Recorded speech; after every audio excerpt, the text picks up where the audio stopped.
Okay, we made it to page 2. So after you've selected your name and title and email from the drop-down list, now you're on page 2, so you'll be able to view what's on the payroll file. If any of that information isn't correct, that's okay. You can change it here, type in the correct information, and then we can move on. So down below, you'll start to notice we're going to ask you a couple questions about what it is that you do. First question is, what's the position's purpose? The idea here is give us 3 to 5 sentences about what it is that you do. If I were to meet you for the first time and say, "Hi, I'm Bob. It's nice to meet you. What do you do?" That's what we're looking for here. We have job description writers who will make it sound like it belongs on a job description.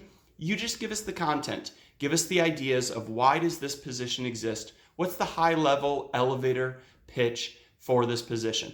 Again, if you're having a hard time getting started, maybe take your existing job description. Where that's located is included in the email that you clicked on to get here today. So down at the bottom, there's some links. You can click on those, go find your existing job description, maybe print it out, mark it up, carry it around with you for a week, say, "No, that's not right. We don't do this anymore," or "We do it this way," or "This is what it looks like." So however you want to do that works for us. Again, it's not meant to be a test. You can work on it as part of a group. Along that theme, if you're working on it as part of a group, you'll notice the question at the bottom asks you, are you working on this as part of a group? If yes, go ahead and click yes, and it's going to take you to the next page where you're able to tag all of the employees who are working on this as part of a group on.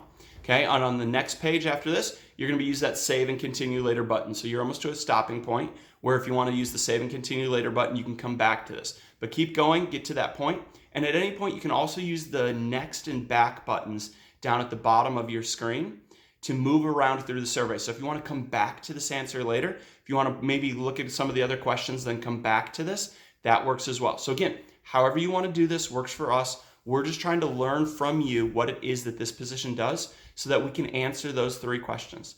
Does the job title make sense? Does the job description accurately reflect what you do? And what's the going market rate? Those are the questions we're trying to answer, and we're going to get a little bit more, ask some more specific questions here in a minute.